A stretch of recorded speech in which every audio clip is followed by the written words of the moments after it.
Hi everyone, this video is on the subject of tapas.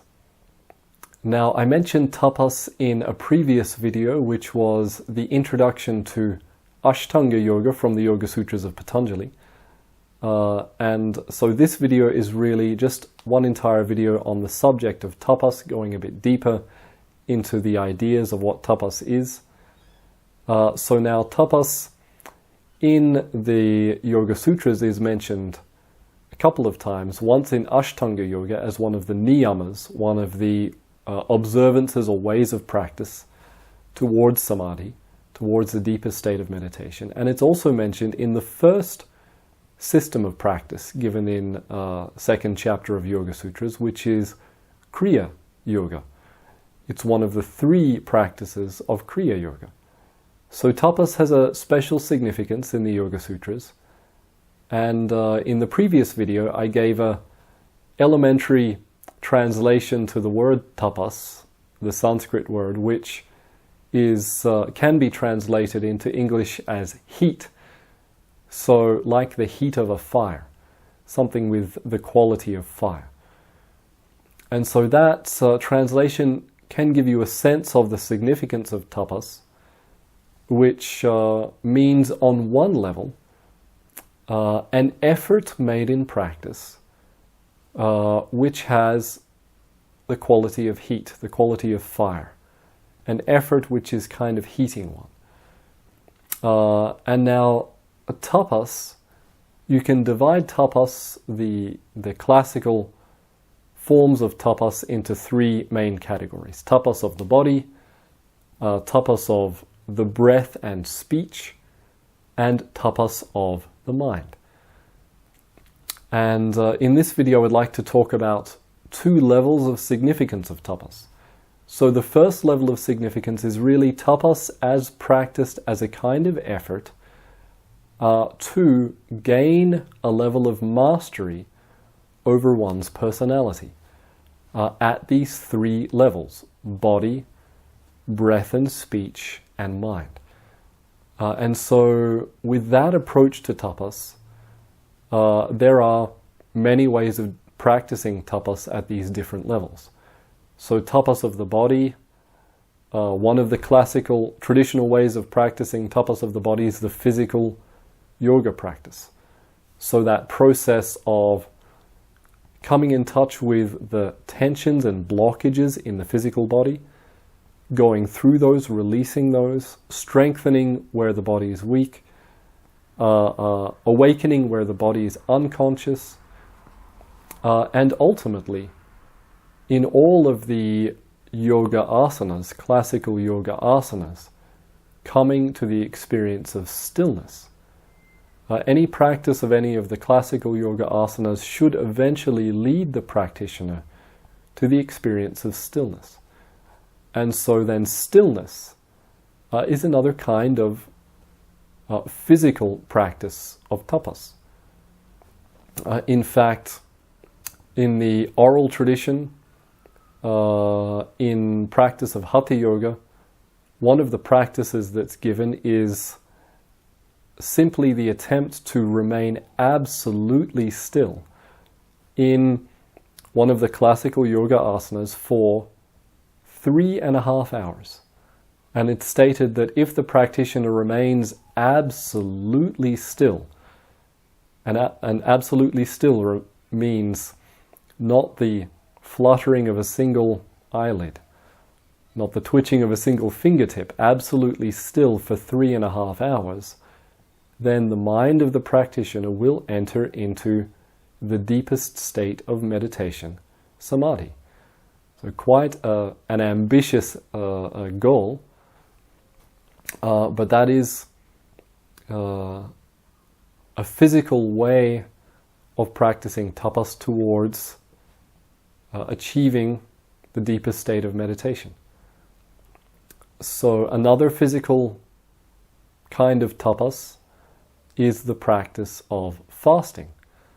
Now, the practice of fasting absolutely doesn't mean not allowing oneself to take the food necessary to remain healthy and live a healthy life. Remember that all of these practices of Ashtanga Yoga are connected to and rooted in the foundation of ahimsa, non-violence.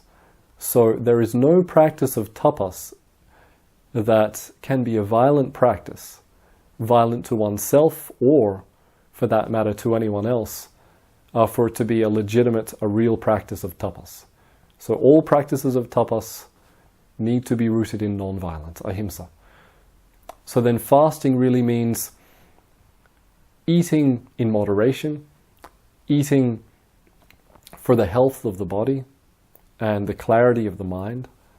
So letting go of the cravings slowly, of the mind's habits towards foods that might be harmful to the body or causing a lack of clarity in the mind, and thereby gently controlling and restraining one's senses and directing the energies towards a more healthy lifestyle and a more healthy way of eating.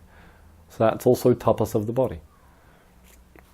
Then tapas of the breath initially means really allowing the breath to flow free and undisturbed, which for many people, for most people, perhaps is a process which can take a long time and requires a certain amount of patience. So identifying the disturbances in the breath, relaxing more deeply and allowing the breath to flow, and then gradually, slowly starting to gently direct the flow of the breath in the different practices of pranayama, the breathing practices. Tapas of the breath at the level of speech also means aligning one's speech with the principles of ahimsa and satya, non-violence and truth. So making one's speech perfectly non-violent, helpful, clear, measured, and also true. So really the practice of speaking the truth and also speaking what is pleasant and helpful is a very, very deep practice of tapas of the breath and speech, and also requires a great deal of skill. So that's tapas at the level of speech and breath. And then you have tapas of the mind.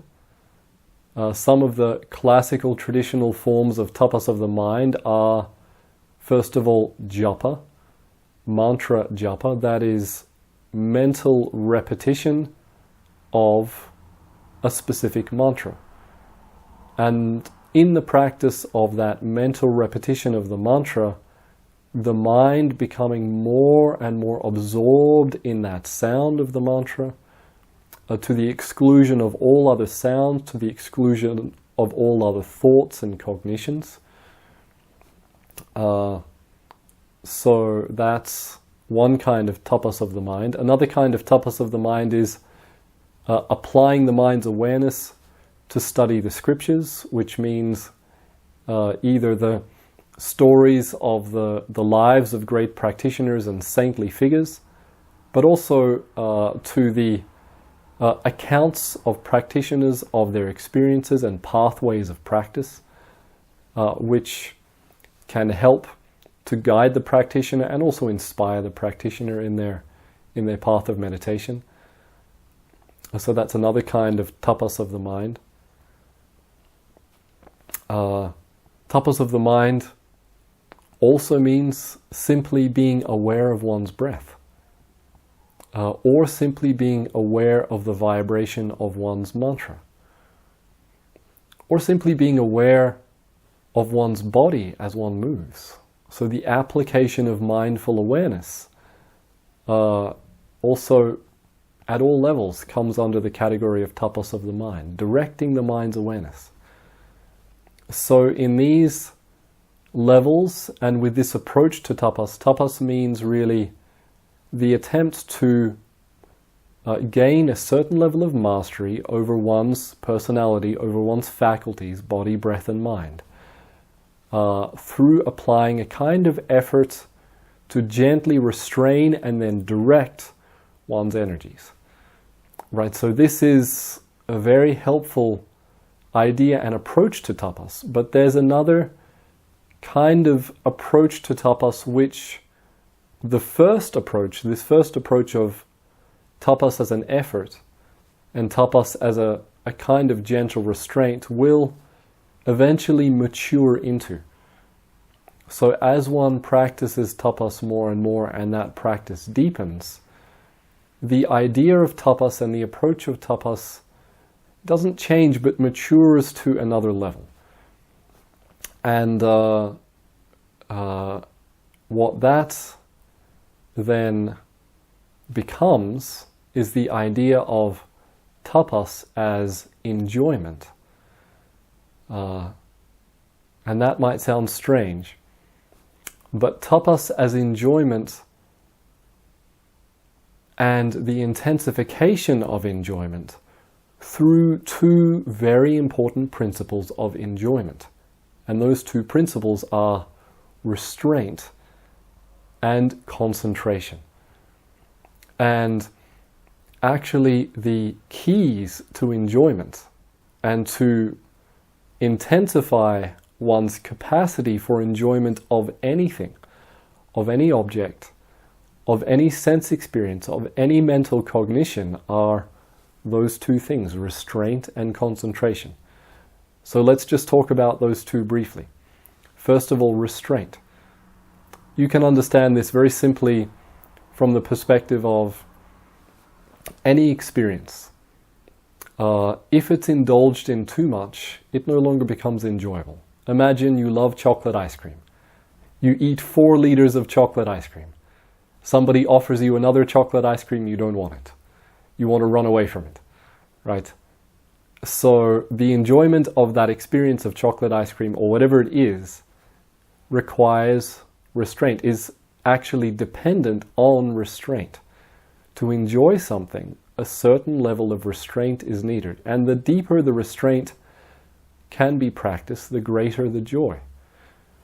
Now, this is a very helpful principle because tapas can lead one in the unfortunate direction of suppression or repression of desires. And the suppression or repression of desires, of the energy of the senses, of the energy of the mind, is not going to be a helpful kind of practice. Right? Suppression, just like trying to suppress water in water that is approaching with the waves of the sea, you can only suppress it for so long before it will burst through and burst out. And so if tapas is practiced as suppression, it will not work. And it will not ultimately lead one in a helpful direction and to a helpful experience. So this idea of tapas as enjoyment really gives one the helpful direction to lead one's maturation of one's practice of tapas. Right? So as the practice of tapas matures, it becomes, rather than the complete suppression of the experiences of the senses and the experiences of the mind, it becomes the intensification of enjoyment of those experiences through restraint and concentration, through the keys of enjoyment. So the key of restraint is there. Enjoyment is dependent on restraint to a certain extent. But enjoyment is also really entirely dependent on concentration. So what does this mean? If you want to understand that, then you need to look at the idea of what concentration is. So concentration does not mean a strain, a struggle, a tension in the personality to try and force the mind to come to one point and to not budge. That's not going to work, and that's certainly not a helpful approach to concentration. Concentration rather really means the absorption of the mind in a single object of apprehension, a single cognition, which the mind is enjoying more and more and more, and through that enjoyment is becoming more and more absorbed in that experience. So if you think about that, let's look at chocolate ice cream again.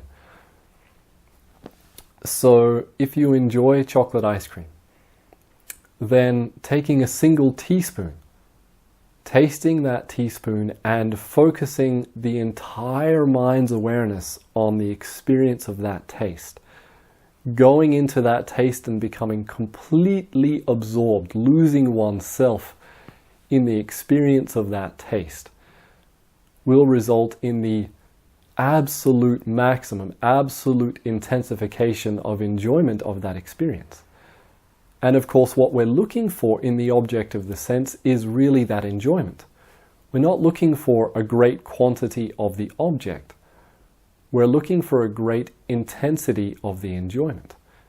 And so the secret there is that the intensity of the enjoyment is not in great quantity or great repetition. The intensity of the enjoyment is in restraint and concentration. The capacity of the mind to become absolutely absorbed and one-pointed in that experience.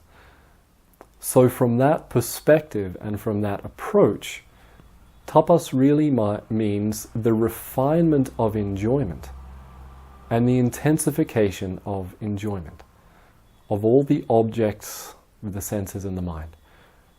Right? So with that idea in mind, from the point of practicing tapas as a gentle effort, a gentle restraint of one's personality, senses, body and mind, the practice of tapas starts to mature in the direction of deepening the enjoyment of the experiences and deepening the mind's capacity to go into that enjoyment, to become absorbed in that enjoyment, and thereby to also enter into meditation. So those two approaches, those two ideas of the practice of tapas together form a kind of whole picture of what tapas means as a practice. So I hope that this was helpful. Wish you all deep and intensification of enjoyments of your practice of tapas, leading you into deep meditation. So thank you very much and see you next time.